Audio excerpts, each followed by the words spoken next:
Regarde ce qu'ils ont. La Vierge Marie est supposément de Dieu, mais ce sont des idoles.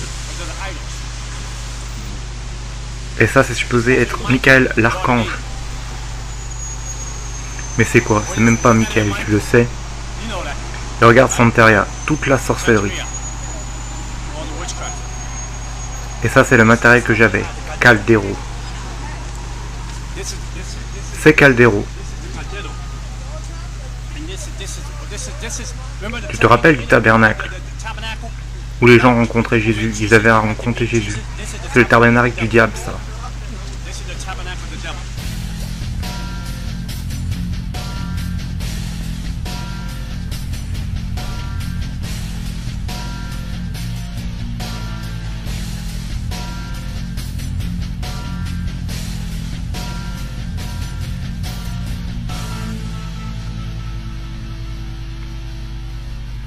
J'ai grandi dans un quartier où j'ai été témoin de mon premier meurtre en allant chercher du lait. C'était à 3 mètres de moi. Ils ont tiré sur le gars 7 fois. C'était des jeunes. J'ai vu le meurtre après meurtre après meurtre. Pour survivre dans les rues du Bronx, vous devez être un tueur, un assassin. Vous devez être intelligent et malin. Du côté de mon père, il n'y avait que des sorciers et des sorcières. Nous étions immergés dans la sorcellerie. Nous avions un contrat, une alliance avec le diable. Je me rappelle quand j'étais plus jeune, à 9 ans, j'allais dans cette pièce pour adorer le diable. Et je pouvais sentir la présence du diable qui rentrait dans la pièce. Et mon père était en train d'adorer et parlait en langue démoniaque. Et il adorait, mettait des fleurs, des bougies et mettait de l'eau. De 19h à 5h du matin. J'étais emmené dans les églises démoniaques, dans des églises de sorcellerie. J'étais formé à devenir un sorcier. J'étais entraîné par des sorcières dans la religion depuis 30, 40, 50 ans. Ils m'ont appris à parler aux principautés, aux esprits sur terre, au diable lui-même. Vous ne pouvez pas parler au diable directement, vous devez gagner le droit de le faire. Et le premier massacre qu'ils ont fait dans mon quartier était dans cette maison, juste ici. Le mari a poignardé sa femme 52 fois et lui a coupé les oreilles. Et ensuite, moi et mon frère, nous étions avec sa fille, on l'a raccompagnée chez elle. On est rentré par la porte ici et la fille a retrouvé sa mère taillée en pièces ici, dans sa maison. J'étais dans la cour d'école en train de jouer avec quelques amis. Et ce pasteur est venu. Il avait ce groupe qui est venu, ils ont commencé à jouer des chants. Les gens se réunissaient au milieu de la cour d'école et il y avait une atmosphère incroyable. Il y avait une joie incroyable et je venais d'une famille brisée. Ce pasteur est monté sur l'estrade et il parlait d'histoire de la Bible. Et comment Dieu aimait tout le monde, ce genre de choses. Et pour la première fois, j'ai été vraiment captivé. Peut-être que Dieu m'aime, peut-être qu'il me veut, peut-être qu'il veut ma famille, peut-être que Dieu veut toucher ma famille, peut-être qu'il veut changer ma famille. Je me suis dit que je voulais ça, que je voulais expérimenter ça car ça venait vers moi. Et pour la première fois de ma vie, j'ai senti un amour incroyable. C'était indescriptible. Ce pasteur est descendu de l'estrade et venait toucher les gens, prier pour les gens. Alors je me suis dit que maintenant c'était mon tour. Maintenant Jésus va m'accepter. Jésus va me montrer ce qu'est l'amour. Et ce pasteur m'est passé devant. Il ne m'a pas touché, il n'a pas posé les mains sur moi. Il est allé au bout de la ligne et quand il est revenu, il m'a ignoré et prié pour l'autre personne. Je me suis alors dit que Jésus ne m'aimait pas. Mon père ne m'aime pas, Jésus ne m'aime pas. On vient d'une famille brisée. Jésus, il aime que ma mère soit battue. Il aime que moi et mon frère allions au lit affamés. Il aime que, vous savez, qu'il n'y ait pas de chauffage dans notre appartement. Il aime le fait que, quand nous allions à l'école, nous sommes rejetés. Donc ce Jésus, il est comme mon père. Il n'y a aucune différence, il est comme mon père. Je suis rentré chez moi brisé, je suis rentré chez moi triste. Et je me rappelle environ 2 semaines plus tard, j'étais dans la cour d'école, je jouais avec des copains. Et j'ai entendu quelque chose tomber et heurter le sol. C'était un collier vaudou. Alors je prends le collier vaudou, il avait beaucoup de couleurs, je le mets sur moi. Et le collier était mon premier contrat avec le diable. Nous avons été à une séance de tarot. Et quand nous étions à cette séance de tarot, j'étais un jeune garçon de 10 ans. La dame qui tirait les cartes, la sorcière, elle avait les yeux fixés sur moi, fascinée. Et elle dit, ce garçon, nous le voulons, nous le voulons. Les sorciers de Santeria le veulent. qu'ils appellent le culte des saints, mais qui est en réalité le culte des démons. Ils le veulent aussi. Et si tu ne me le donnes pas, il va perdre la vue dans 30 jours. Alors ma mère était tellement désespérée, ma mère a vendu ses affaires, elle a vendu son lit. Elle a vendu le mobilier du séjour afin de réunir 250 $ pour faire ma première séance. Parce que cette dame nous a fait tellement peur que ma mère a dû dormir sur le sol, car elle n'avait plus de lit où dormir. Et parce qu'elle ne voulait pas que je perde la vue, elles m'ont initié au côté obscur au début de mes 10 ans. Et le premier amour, le premier contact que j'ai eu à l'âge de 10 ans avec le diable est arrivé. Et le diable est arrivé et a accepté le sacrifice que je lui offrais, ma vie. Et ils ont mis 5 perles autour de mon cou, les 5 pires démons des principautés en dessous de Satan. Ils les ont mis autour de mon cou, ce qui est Santeria. Et ils m'ont dit qu'ils allaient être mes guides spirituels, mes anges gardiens, et qu'ils allaient gérer ma vie à partir de maintenant.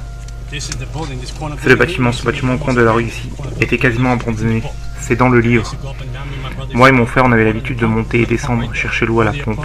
Tu vois la pompe? Ce bâtiment avait été laissé à l'abandon, quasiment plus personne ne vivait ici. Seulement moi et ma famille et 12 autres familles vivaient ici.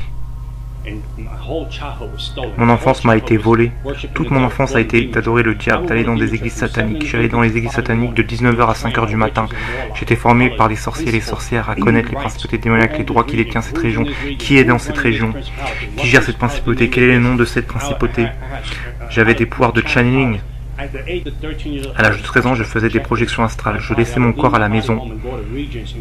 J'allais dans différentes régions et je lançais des malédictions. Je maudissais des quartiers. Je mettais des esprits de prostitution, des esprits de drogue dans ces quartiers, des esprits d'homosexualité, esprits démoniaques, des esprits de meurtre, des esprits de suicide. Je savais comment appeler tous ces esprits dans les quartiers. À l'âge de 15-16 ans, j'allais dans les hôpitaux et invoquais des esprits de mort en soins intensifs, la mort dans une seule pièce pour que cette personne meure, car je voulais grimper les échelons avec le diable, je voulais devenir le plus grand adorateur du diable de New York. Le diable est devenu mon père. Il a remplacé mon père parce que j'ai prié qu'il tue mon père.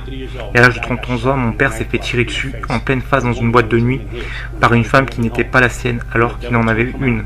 Le diable l'a pris, il m'a dit qu'il remplacerait l'ancien pour que je lui appartienne. Et le diable est devenu mon père. Il y avait une boîte de nuit ici, et mon père est mort ici à 33 ans. Et nous vivons ici. Et quand j'avais 11 ans, il y avait un magasin juste ici, en coin de la rue. Et le gars s'est fait tirer dessus dans la rue juste ici. Le gars s'est fait tuer pendant que j'allais chercher une bouteille de lait. Et j'ai grimpé les rangs des adorateurs du diable, j'ai grimpé les rangs avec les principautés et démons, jusqu'au point où je pouvais m'asseoir et parler avec le diable comme je l'ai fait avec toi aujourd'hui. Le diable se manifestait en forme humaine, sa présence entrait dans la pièce. Et je parlais avec le diable toute la nuit, et il me donnait des missions. J'allais dans plusieurs clubs pendant la nuit, afin de recruter des personnes pour le côté obscur. Je disais des choses aux gens à propos de leurs finances, de leur vie, ce qu'ils avaient fait, ce qui allait leur arriver. Ils n'avaient aucune idée de qui j'étais. Ils ne savaient pas de qui j'étais, j'avais juste des pouvoirs démoniaques. J'aimais le sang, je tuais les animaux afin de boire leur sang chaque semaine. Et si je n'avais pas le temps d'acheter des animaux, je me coupais moi-même pour boire mon propre sang. Le cercle des personnes avec qui j'étais dans ce monde démoniaque, s'il y avait des docteurs, des avocats, des directeurs, des juges, des policiers, ils étaient dans la sorcellerie, même des chanteurs qui sont très connus aujourd'hui. Je déplaçais des principautés de région en région afin de contrôler les démons au sol pour bloquer l'église, pour empêcher la croissance de l'église, pour empêcher aux gens d'être sauvés. Je rentrais d'une boîte de nuit bourré, j'étais à moitié possédé en étant saoul. Je m'arrêtais au milieu de la rue et je disais à Dieu, descends, tu en veux? Tu veux que je te frappe? Tu veux que je te crache dessus? Descends et viens me chercher. Je me suis marié à Halloween, j'ai eu un mariage satanique à Halloween. Tous les démons et principautés de différentes parties du monde sont venus à mon mariage. Aucun être humain n'est venu à mon mariage, il était effrayé de venir à mon mariage. Alors j'ai eu un mariage fou, j'ai envoyé des invitations mais personne n'est venu. Du coup il n'y a eu aucun cadeau de mariage. Mais des démons sont venus à mon mariage et ont baptisé mon mariage. Alors ma femme était une sorcière, j'étais un sorcier et ensuite ma fille... Et je l'ai formée à devenir une sorcière elle aussi. Je me rappelle la première fois que j'allais faire un sacrifice humain. Le diable était assis à la place du passager dans ma voiture. Il m'a dit, tu m'aimes? J'ai répondu oui. Il m'a dit qu'il y a un gars sur le toit qui va essayer de t'attraper. Il va essayer de te voler ton argent et de te faire de mal. Si tu m'aimes, tue-le. Donc je me suis rendu sur le toit et je vivais au 12e étage de cet immeuble, je m'en souviens. Quand je suis arrivé en haut, je me souviens que cet homme se trouvait derrière la cage d'escalier. Et cet homme faisait 2 mètres de haut et devait peser dans les 110 kilos. J'étais à moitié possédé, j'ai senti un démon rentrer en moi et ce n'était même plus moi. Donc j'allais le traîner jusqu'à mon appartement et lui trancher la gorge. Parce que j'avais un chaudron et qui devait peser plus de 50 kilos.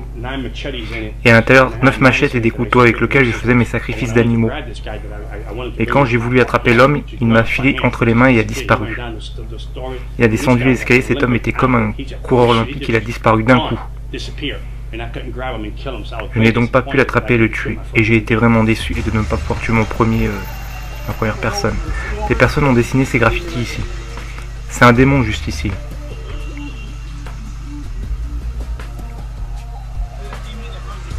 Regarde le démon qui contrôle les portes de l'enfer. C'est celui dont je vous parlais, qui est dans mon livre sur Santaria. Ce petit démon.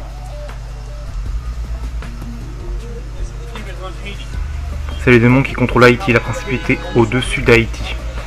Celui là-bas est la principauté au-dessus de l'islam. Regarde ça pour piéger les gens.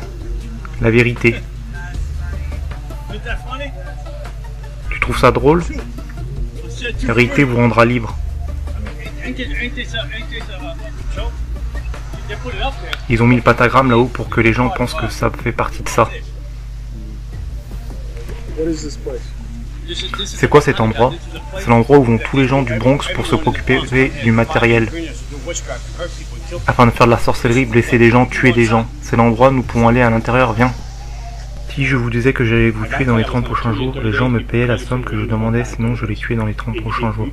Je me fichais de qui vous étiez, de quand vous vous appelez, que qui vous êtes. Que vous appelez catholique, que vous vous appelez chrétien ou croyant, j'allais vous tuer. À moins que vous n'ayez une vraie relation avec Jésus-Christ. La femme qui vivait à l'étage du dessous est venue me voir pour me dire que son mari la trompait. Elle m'a demandé de tuer la femme à qui elle le trompait. De lui lancer une malédiction et de la tuer. Elle m'a demandé combien ça coûtait. Je lui ai dit, reviens, je vais parler au diable. Je te tiendrai au courant. Et le diable m'a dit de quoi acheter. Un cercueil avec 21 bougies et une photo de la femme à mettre dans la boîte. Pour que la sorcellerie fasse effet et la fasse mourir. Et dans 21 jours, elle devait mourir. Donc quand la femme est revenue me voir, je lui ai dit que ça lui coûterait 10 000 $. Tu sais quoi, je te connais bien, tu étais sympa. Je le fais pour 7 000 $. Je faisais une réduction de 30%. Quand cette femme allait quitter mon appartement, elle m'a dit, elle est chrétienne. Et je lui ai dit, je vais la tuer gratuitement. Je lui ai dit que je n'avais pas besoin de l'argent et que je la tue gratuitement. Je vais donner une leçon à cette chrétienne. Ils vont payer. Je ne veux pas de votre argent, je la tuerai gratuitement. Et donc, je fais le rituel voodoo, la rituel de sorcellerie. 21 jours sont passés, la femme n'est pas morte. Un mois est passé et la femme n'est pas morte. Je me suis dit, waouh, qu'est-ce qui se passe? Ma réputation va en souffrir. J'ai donc appelé le diable et les démons, j'ai intensifié la sorcellerie. J'ai doublé la sorcellerie pour qu'elle meure dans la nuit. Et rien ne s'est passé, rien du tout. J'étais donc chez moi la nuit et le diable est venu. J'ai senti sa présence envahir la pièce. Et il m'a dit, nous devons avorter ton plan de tuer cette femme. Je lui ai demandé pourquoi abandonner. Ma réputation est en jeu, je suis un sorcier. Et si je ne tue pas cette femme, on va penser que je n'ai plus aucun pouvoir. Et le diable m'a dit, tu ne comprends pas, le Dieu qu'elle sert a dit de la laisser tranquille. Il a dit, ne la touche pas. Et j'ai demandé qui était ce Dieu. Le Dieu qu'elle sert. J'étais très en colère et j'ai dit, continue encore une semaine de la tuer. Mais le diable m'a encore répété, non, le Dieu qu'elle sert a dit de la laisser tranquille. Avec la sorcellerie que j'ai faite sur cette femme, elle aurait dû mourir en moins de 21 jours. Salut, comment ça va? C'est Jézabel. C'est Jézabel dans leur religion. Voilà comment ça fonctionne. Ces statues ici ne sont rien. Mais c'est le démon qu'il y a derrière. Donc pour que je puisse m'identifier, cette statue doit être faite car je ne peux pas m'identifier à un esprit. Je ne peux pas m'identifier à un esprit car nous n'avons rien en commun. Je suis un humain et un esprit est immortel. L'esprit est un esprit démoniaque. Je ne peux pas nouer de lien avec. Donc afin de pouvoir le faire, cette statue au mieux, afin que je n'y peux m'identifier. Elle ressemble à un être humain. Il y a une histoire derrière la personne qui représente la statue. Donc je peux m'identifier, le démon peut passer à travers. Et ensuite ils se donnent des noms, les démons, et des dates d'anniversaire. Les Amérindiens peuvent être piégés par les forces démoniaques, par les forces occultes. Ce sont des pièges pour les Amérindiens. Mais ces statues sont utilisées comme un camouflage pour leurs pratiques démoniaques, leur religion démoniaque. Il n'y a rien ici qui soit saint. La seule chose qui soit saint ici est l'endroit où je me tiens. Qu'est-ce qui se passe dans cet endroit? Ici, dans l'arrière-boutique, ils font de la sorcellerie, ils font du voodoo, ils font des sortilèges. Tous ces démons veulent que vous achetiez une nouvelle statue pour que vous rameniez un démon à la maison. Tu vois, prière choisie. Ils te font croire que tu pries à Dieu. Tu vois, j'utilisais ces livres de prière choisie. Ils te font croire que tu pries Dieu, mais ces prières n'ont rien de prière de Dieu. Il n'y a rien de la Bible ici. Je ne parle pas de la Bible. Il y avait un livre à New York en Amérique, j'étais la troisième personne à mettre la main dessus. Il y avait des symboles dessus, des différents démons, différentes principautés, et différentes façons de tuer des personnes en utilisant la sorcellerie. Et personne n'avait de copie de ce livre. Vous ne pouviez pas avoir de copie de ce livre à moins que le diable ne l'autorise. Et j'étais la troisième personne à recevoir ce livre. J'utilisais les symboles de ce livre à travers la sorcellerie, pour faire perdre la tête aux gens, pour envoyer sur les gens des maladies qui viennent. J'envoyais des sorts sur les gens pour qu'ils reçoivent la lèpre, le cancer. J'utilisais la sorcellerie sur des personnes pour les conduire au désespoir, pour faire avorter des femmes. J'envoyais les gens en chirurgie alors qu'ils n'en avaient même pas besoin. Je faisais de la sorcellerie sur les gens pour les rendre fous. Je leur mettais des esprits de bipolarité, de schizophrénie, des esprits de maladie, des esprits de suicide. J'étais éveillé toute la nuit à prier et à parler au diable. Alors que pendant ce temps, les chrétiens ne peuvent même pas aller à l'église pendant 1 heure. Alors que les chrétiens ne peuvent même pas prier pendant 1 heure. Le monde spirituel est plus réel que le monde visible. Et nous ne le voyons pas. Et tout ce qui n'est pas couvert par Jésus-Christ est une cible facile à abattre. Comme les athéistes, je pouvais les abattre facilement, ils étaient faciles à détruire. Les témoins de Jéhovah étaient faciles à détruire. Les mormons aussi étaient faciles à détruire. Les gens qui se disent qu'ils ne croient pas au diable étaient faciles à détruire, car ils ne cherchent aucune aide spirituelle. Je me rappelle, une fois à New York, le groupe de Nicky Cruz est venu dans mon quartier. Ils faisaient des stops en voiture, venaient chanter des louanges, prêter la parole, puis aller dans un autre quartier faire la même chose. Je me suis mis à attaquer ce groupe, à vouloir les mettre hors d'état de nuire. C'était des gamins, ils avaient 18, 17, 20 ans. Je veux dire, je me suis dit, mais comment osent-ils jouer cette musique horrible? Cette musique qu'ils appellent louange, cette musique dégoûtante, qui joue dans mon quartier, je vais détruire ces jeunes garçons. Quand je suis arrivé à l'endroit où ils étaient, il y avait un mur de feu autour d'eux. Je ne pouvais pas y entrer pour leur faire du mal. Il y avait quelque chose qui me repoussait. À chaque fois que j'essayais de leur lancer des forces démoniaques sur eux, quelque chose me repoussait. Et j'étais incapable d'atteindre ces gamins. Et je me disais qu'il y avait quelque chose ici qui n'était pas normal. Alors je m'en suis allé et je les ai laissés tranquilles et je me suis dit, ok, ils ont gagné ce premier round. Alors forcément qu'il y a des esprits ici, qui nous observent. Oui, bien sûr, qui nous observent. Ok, nous sommes protégés. Nous sommes protégés par le sang, mon frère. Il n'y a rien de comparable au sang de Jésus. Amen. Ils savent qu'ils ne peuvent pas nous toucher. Ils voient ce qu'on a. On a une barrière de protection autour de nous. On peut marcher dans cet endroit. On pourrait chasser les démons de cet endroit. On pourrait détruire cet endroit au nom de Jésus. Il n'y a rien que le diable puisse faire.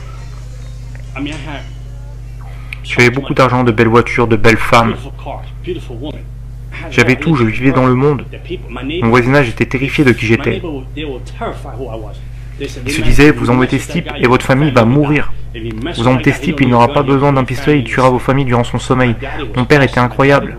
Il me donnait des pouvoirs au-delà de ce que je pouvais imaginer. Il me donnait des pouvoirs et les gens avaient peur de moi, la police me craignait. La sécurité dans mon quartier me craignait. Les gens m'appelaient le fils du diable. J'ai mis des chrétiens à genoux, les empêchant de prier car ils étaient sans puissance. Ce n'était pas parce que leur Dieu n'était pas tout puissant, comprenez-moi bien. Leur Dieu était tout puissant, mais le vaisseau était faible. Le vaisseau n'avait pas de vie de prière, la prière n'était pas accompagnée de jeûne, et il n'avait aucune relation avec Dieu. Il y avait une forme de piété dans la personne, mais aucune puissance. La personne était faible, la personne ne faisait rien. Elle avait une Bible, un beau costume, de beaux habits, mais il n'y avait aucune connexion avec Jésus-Christ, parce qu'ils étaient hors de sa volonté, hors de ses promesses, et il était hors du plan que Dieu avait pour lui. Et je vous tenais alors, je vous possédais, je vous brisais, je vous jetais de la sorcellerie. Je continuais de faire ça, des chrétiens en nombre, des familles à des églises. J'en avais après tout ce qui pouvait représenter la croix de Jésus-Christ.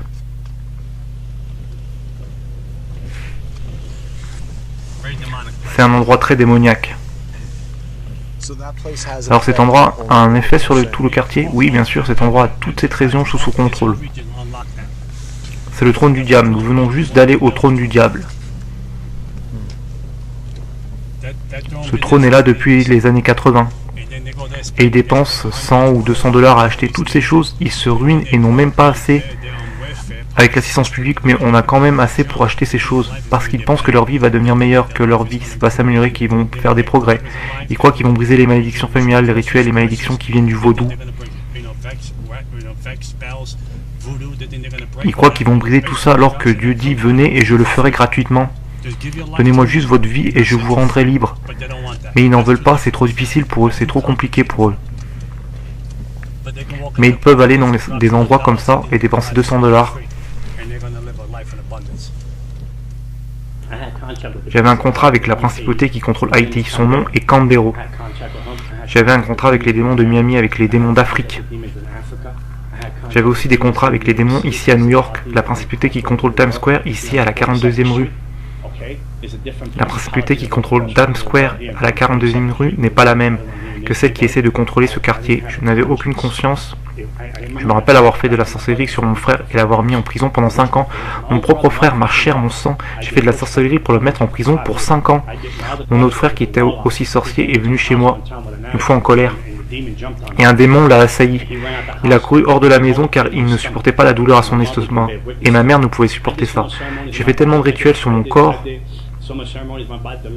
Le dernier rituel que j'ai fait, non seulement j'avais vendu mon âme au diable, mais j'ai fait une cérémonie où je devais boire du sang animal avec de la poudre. Ça s'appelle Samsi. C'était une cérémonie d'Haïtiens et de Français. Vous faites cette cérémonie avec un démon et quand je vais chez les gens pour manger, ils ne peuvent pas faire de la sorcellerie sur la nourriture. Je fais toutes ces cérémonies que vous pouvez imaginer. J'allais dans les églises sataniques. Et chaque année, nous avions une réunion secrète. Tous les sorciers et sorcières venaient à cette réunion pour décider quelle principauté serait invoquée pour contrôler la région. Nous étions mieux organisés que l'Église. Le royaume des ténèbres était mieux organisé que l'Église de Jésus-Christ. Nous savions faire les cérémonies et préparer les choses pour l'année prochaine, avant que l'année en cours ne soit finie, pendant que les chrétiens ne peuvent pas venir à l'église et prier pendant 1 heure, pendant que les chrétiens ne peuvent pas avoir une relation continue avec Dieu. J'avais pris une année sabbatique et la sorcellerie et le diable m'a puni et m'a rendu aveugle pendant 1 an. J'ai été complètement aveugle pendant 1 an. J'étais enregistré à l'association pour les aveugles, j'étais totalement aveugle. J'ai été entraîné à utiliser un chien guide. J'ai été entraîné à utiliser un de ces bâtons que vous utilisez pour marcher dans la rue. Ma mère avait pris soin de moi pendant 1 an. Ma vision est devenue noire et un brouillard gris est venu dans mes yeux. J'étais aveugle. Et quand j'ai redonné ma vie au diable, après cette opération chirurgicale, le diable m'a redonné la vue. Et je pouvais voir de nouveau. Ça a été ma punition pour avoir pris 1 année de repos. Le diable m'a dit, tu veux 1 année de repos? Je t'en donne une. Et il m'a pris ma vue. C'est le monde dans lequel je vivais. Si vous obéissez pas, il vous tuait. Il y avait une règne de terreur afin que vous ne quittiez pas cette religion. Vous ne pouvez pas quitter Santeria. Les docteurs ne pouvaient pas expliquer comment j'avais perdu la vue. Et pendant ce temps, quand le chrétien agissait mal et qu'il pêche, la seule chose qu'il vous trouvait en rentrant, c'est la grâce et le pardon. Quand tu signes avec le diable et que tu fais quelque chose qu'il n'aime pas, il tue un membre de ta famille. Je me rappelle le diable avertissant cette femme en disant « Tu ne peux plus rester avec cette personne », mais elle n'y avait pas fait attention car elle était devenue amoureuse. Un démon a possédé un désert dans la rue, il a pris un marteau, lui a frappé 17 fois sur la tête et l'a tué. Un jour j'étais assis chez moi, c'était incroyable. J'avais été à la boîte de nuit la nuit précédente. J'étais assis et regardais une émission stupide à la télévision, Jerry Springer Show. Les gens se frappent et s'insultent. Je prenais plaisir à ça, je rigolais. Pour la première fois, j'ai entendu une voix disant « Fils, j'arrive bientôt, que vas-tu faire avec ta vie ?» Une voix audible qui avait traversé la pièce, et j'ai pensé que c'était la TV qui parlait. Et j'ai vu ensuite que ça ne pouvait pas venir de la télé, ces gens se tapaient les uns sur les autres. Je connaissais la voix du diable, je lui parlais comme je vous parle aujourd'hui. Il prenait une forme humaine et entrait dans la pièce parfois. Sa présence entrait dans la pièce et l'atmosphère changeait. Et je savais alors qu'il était là avec moi, il parlait avec moi, je lui répondais et nous parlions toute la nuit. Je connaissais ça, je connaissais comme vous connaissez l'arrière de votre tête. Je connaissais tous les démons, toutes les principautés qui contrôlent tout en Amérique, au Canada. Toutes les principautés qui contrôlent l'occulte, le Wicca, la sorcellerie, le New Age, le bouddhisme, l'islam, la santeria, le spiritualisme. Je connaissais toutes ces principautés, j'avais un contrat avec elles. J'avais des accès directs avec toutes les principautés, les démons sur la terre, le diable, Jézabel. Je connaissais des démons dont je ne vous dirai même pas le nom, car vous ne sauriez pas qui ils sont. Je les connaissais tous par leur nom. Mais cette voix était très différente des autres voix. Quand j'ai entendu cette voix venant de nulle part, elle venait de l'air. J'ai été choqué, alors j'ai vu une vision de l'autre côté de l'appartement. Le ciel était en feu et je voyais les gens courir en dessous cherchant un abri, mais il n'y en avait pas. Et alors j'ai pensé même pourquoi est-ce que... J'étais complètement choqué. Je me rappelle avoir été dormir, je suis tombé dans un profond sommeil. Comme s'il m'y avait mis un voile et je me retrouve dans un train plein de gens. Je n'arrive pas à croire où j'étais. C'était un train. Vous ne pouvez pas imaginer comme ce train allait vite. Il n'existe rien d'aussi rapide sur Terre. Et il allait en enfer. Jésus-Christ m'a emmené en enfer. Et quand je suis arrivé en enfer, les portes se sont ouvertes. Les portes se sont ouvertes avec un écho indescriptible. Et de la chaleur est venue de nulle part. Je sentais que j'allais suffoquer à cause de la chaleur et je suis sorti du train. Les gens dans le train n'avaient pas de visage, mais on pouvait voir la peur sur les gens. On pouvait sentir l'impact de la peur dans le train, qui allait dans un endroit où il ne reviendrait jamais. Et l'endroit était confiné. Et je me suis dit, je ne peux pas mourir ici, je ne peux pas. Ce n'est pas pour moi, je ne suis pas né pour être à cet endroit, je me disais ça. Alors j'essayais de trouver un tunnel en enfer. Je cours alors dans un tunnel pour essayer de trouver une porte. Peut-être une fenêtre, peut-être qu'il y avait un passage quelque part par lequel je pouvais m'échapper et retourner à la réalité, mais il n'y avait rien. Je me rappelle que plus je m'enfonçais dans les tunnels, plus la peur m'envahissait. J'entendais des souffrances, les ténèbres vous encerclent avec cette peur qui vous envahit. Et cette peur, c'est quelque chose que vous ne pouvez même pas contrôler. Vous n'avez aucun contrôle là-dessus. C'est quelque chose qui vous étreint et qui ne vous laisse plus partir. Je ne pouvais pas avoir ma main. J'entendais des hurlements, comme vous savez, des hurlements d'enfants et d'animaux en même temps. Le genre de hurlement qui est indescriptible. Il y avait une chaleur et une odeur comme des égouts de New York. Mais je veux dire pire que ça. Alors que j'étais dans le tunnel, le diable est apparu. Il disait, j'étais ton père. Il me parlait en langue démoniaque. J'étais ton père, je t'ai donné tout ce dont tu avais besoin. Je me suis occupé de toi, je t'ai béni, je t'ai protégé. J'ai tué des gens pour toi, je t'ai donné des pouvoirs, un nom dans le royaume des ténèbres. Quand les gens en avaient après toi, je les détruisais car je savais que tu allais être le vaisseau que j'allais utiliser pour faire avancer mon royaume sur terre. Et maintenant, tu veux me quitter? Tu veux me trahir? En langue démoniaque, et je lui répondais en langue démoniaque. Non, je te quitte, je suis confus, je ne sais pas ce qui se passe. Il m'a dit non, je sais que tu vas me quitter et exposer ma religion, tu vas exposer et je suis comme j'opère, et tu vas dire comment j'opère dans le monde. Parce que je t'ai enseigné des tas de choses que j'ai enseignées à personne. Je t'ai fait confiance avec les choses que tu devais savoir afin de faire avancer mon royaume, car je voulais t'utiliser d'une puissance manière. Et dans l'inquisition, il est venu m'attraper pour me détruire. Et la croix de Jésus-Christ est apparue. Je ne comprends pas comment une croix d'1 mètre était apparue en enfer, alors que je portais un short bleu. J'ai alors mis sur lui, et quand je l'ai mise, il s'est effondré comme un enfant. Comme un enfant, il s'est effondré au sol, comme s'il n'avait aucun pouvoir. J'ai alors saisi cette opportunité pour courir plus profondément, dans le tunnel de l'enfer en espérant qu'il y ait une autre porte. J'avais mon espoir. J'avais de l'espoir et aucun espoir à la fois. Il n'y avait pas de place pour dire je sors d'ici, c'est la fin. J'avais cette peur qui me saisissait indescriptible. J'avais jamais ressenti une telle peur, un tel désespoir. C'était l'opposé de ce qu'étaient les paradis. L'opposé de la joie, l'opposé de la félicité, l'opposé de la paix, les ténèbres et la lumière. C'était un endroit de tourment, un endroit de... Si je suis là, ma famille ne le saura pas, ma fille ne le saura pas. Comment pourrait-il me trouver? Comment pourrait-il me chercher? Donc alors que j'avançais plus profondément dans le tunnel de l'enfer, une fenêtre, une issue quelque part que je puisse m'enfuir, Le diable est apparu de nouveau en disant « Maintenant, nous allons te détruire ». Alors je lui réponds en langue démoniaque « J'ai ces marques, ces contrats qui me protègent et je vais te détruire ». Il m'a répondu « Espèce de fou, je t'ai donné ces marques. Avec ces marques, je te possède. Je te possède, personne ne te possède sinon moi.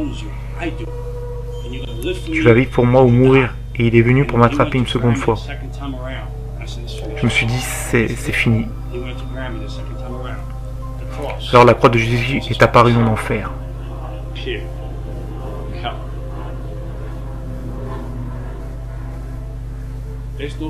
Il n'y a pas de plus grand amour que la croix qui apparaît pour un pécheur comme moi en enfer. Et quand David dit « Je repose dans le séjour des morts », il sait que je suis ici. La grâce et la miséricorde sont apparues en enfer. La grâce et la miséricorde connaissaient mon adresse. La grâce et la miséricorde avaient un plan pour ma vie. Avec mes inqualifiables façons de vivre démoniaques, égoïstes et arrogantes, j'étais en enfer. Alors que mon sort était réglé, Jésus-Christ m'a aimé. Et il a dit, j'ai un plan pour toi, je t'aime plus que tu ne peux l'imaginer. Et il est arrivé en enfer quand je me suis réveillé et que mon esprit est revenu dans mon corps. Je me suis levé, je me suis mis à genoux devant Jésus-Christ. J'avais pour 100 000 $ de matériel de sorcellerie à la maison et j'ai tout jeté. Je me suis débarrassé de tout ce qui avait un lien avec le monde des ténèbres. Mon ancien compagnon d'Haïti, de Cuba, de Miami et de New York voulait me tuer car j'en savais trop. Nous devons le détruire, le tuer car il en sait trop et il n'est plus des nôtres. Et ils sont venus pour me tuer, ils l'ont fait de leur mieux. Je dormais durant la journée pour rester éveillé la nuit quand les démons sont venus me tourmenter pendant 30 jours. Ils m'ont tourmenté pendant 30 jours. Ils me prenaient par la gorge, me sortaient hors du lit, la pièce devenait froide. J'étais allongé dans mon lit et je sentais une autre personne allongée à côté de moi, froide. Je regardais comme ça et je pouvais sentir la présence, c'était le diable en personne dans mon lit. Pendant 30 jours sans répit à me tourmenter, à essayer d'arracher mon âme de mon corps. À essayer d'arracher mon esprit de mon corps, je tremblais la nuit comme jamais auparavant. Je criais, je ne savais pas comment prier, alors je disais « Jésus, Jésus, Jésus !» Je disais des prières d'une sœur que j'avais entendue à l'église, je l'avais entendue prier ainsi. J'essayais d'assembler ces prières ensemble comme un puzzle afin de combattre pour ma vie. Et un jour j'étais à l'église en train d'adorer et j'ai demandé « Seigneur, pourquoi laisses-tu tout ça m'arriver ?» Et un jour Dieu m'a dit « Je voulais voir combien tu m'aimes. Je voulais voir combien tu me fais confiance. » Et jamais plus je n'étais tourmenté par le diable. Et je suis devenu un évangéliste pour Jésus-Christ. 14 ans à servir le Seigneur et je ne l'échangerai pour rien au monde. Sur le boulevard Alléluia, il y a un manoir pour John Ramirez. Et un jour on dira bienvenue à la maison, bien fait, fidèle serviteur. Et je vous dis, il n'y a rien. Je ne parle pas de chrétienté, je parle d'une relation avec Jésus-Christ. Il est mon Seigneur, il est mon début et ma fin. Aucune arme forgée contre moi ne prospérera. Je mourrai quand Jésus dira que je rentre à la maison, pas à cause d'un sorcier, pas à cause d'une personne, pas à cause du vaudou, d'une incantation, d'un sort. Rien de tout ça ne peut me séparer de l'amour de Dieu. 100 000 $ de sorcellerie, avoir vendu mon âme, des marques ici, des marques ici et des marques ici, mais la plus grande marque est ici. C'est l'amour que j'ai pour la croix. Il n'y a rien comme la croix de Jésus-Christ. Et je vous dis ça, je vais terminer avec ça. J'étais maudit et je suis devenu béni parce que celui qui était béni est devenu maudit pour moi. Et j'ai changé de père et mon père domine sur l'univers. Il m'a aimé plus que je ne pouvais l'imaginer et cet amour je peux maintenant le donner à ma fille. Ma fille aujourd'hui est une chrétienne née de nouveau, diplômée d'université, en master de psychologie et je sais que Dieu va l'utiliser d'une grande manière, grâce à la torche que je vais lui transmettre la bonne cette fois-ci. Et je sais qu'elle fera de plus grandes choses que son père et avant que je ne quitte la terre, les gens sauront que John Ramirez était là car il était serviteur de Dieu puissant. Amen.